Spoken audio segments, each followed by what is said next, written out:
નમસ્કાર વિદ્યાર્થી મિત્રો. દશક અને સોમાં આશરે કિંમત શીખ્યા બાદ આજે આપણે શીખીશું હજારમાં આશરે કિંમત. પછી આશરે કિંમતનો મુદ્દો પૂર્ણ કરીશું. આગળ 10,000 લાખમાં આશરે કિંમત લખવી હોય તો પણ લખી શકાય. બરાબર.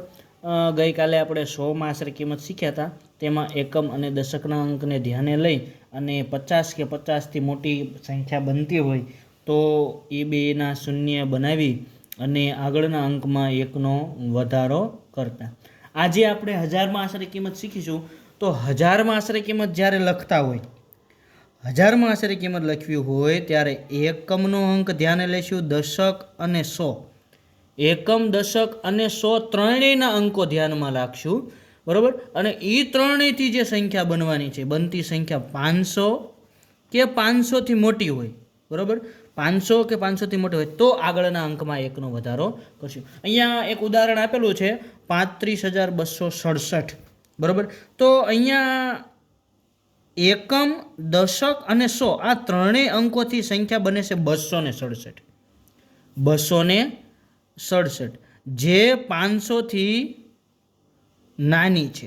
બરાબર. પણ અહીંયા એવું કીધું છે કે જો મોટી સંખ્યા હોય, 500 અથવા 500થી મોટી હોય તો આગળના એક અંકમાં વધારો કરવાનો છે. બરાબર, એકનો.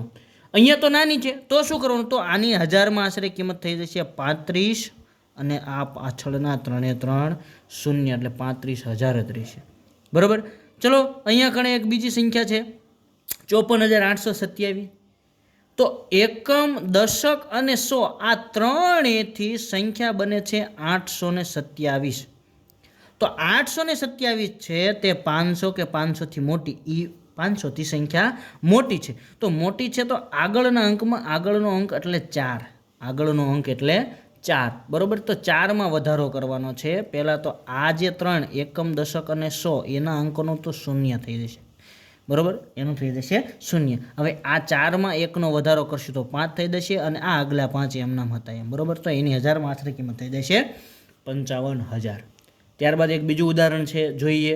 તો એકમ, દશક અને 100 એનાથી સંખ્યા કઈ બની? તો કે 500 સંખ્યા બની. તો અહીંયા કીધું છે કે 500 હોય તો પણ ચાલે અને 500થી મોટું હોય તો પણ ચાલે. બરાબર. અહીંયા કીધેલું જ છે કે 500 કે 500થી મોટી સંખ્યા હોય, બરાબર, તો આગળના અંકમાં એક વધારો કરો. તો અહીંયા 500 છે, 500થી મોટી નથી કે 500થી નાની પણ નથી, બરોબર 500 આપેલા છે તો પણ આગળના અંકમાં એકનો વધારો કરો એટલે 4 ને બદલે 5 અને આ ત્રણેયના થઈ જશે શૂન્ય. બરાબર. એકમ, દશક અને 100 આ ત્રણેય અંકોના થઈ જશે શૂન્ય. બરાબર. ચલો મિત્રો, અહીંયા એક સંખ્યા લખેલી છે.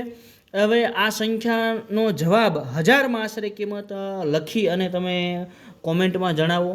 અને જો આ અમારો વિડીયો તમને સારો લાગ્યો હોય તો અમારા વિડીયોને શેર કરો ગણિત શીખતા મિત્રો સાથે. નવોદયનું ગણિત અથવા તો રિઝનિંગ જે કહેવાય છે, બરાબર, NMMS, જ્ઞાન સાધના, CET દરેક જગ્યાએ આ વસ્તુ કામ લાગે છે. તો આ વિડીયો ત્યાં સુધી શેર કરો અને અમારી ચેનલને સબસ્ક્રાઈબ કરો, વિડીયોને લાઈક કરો.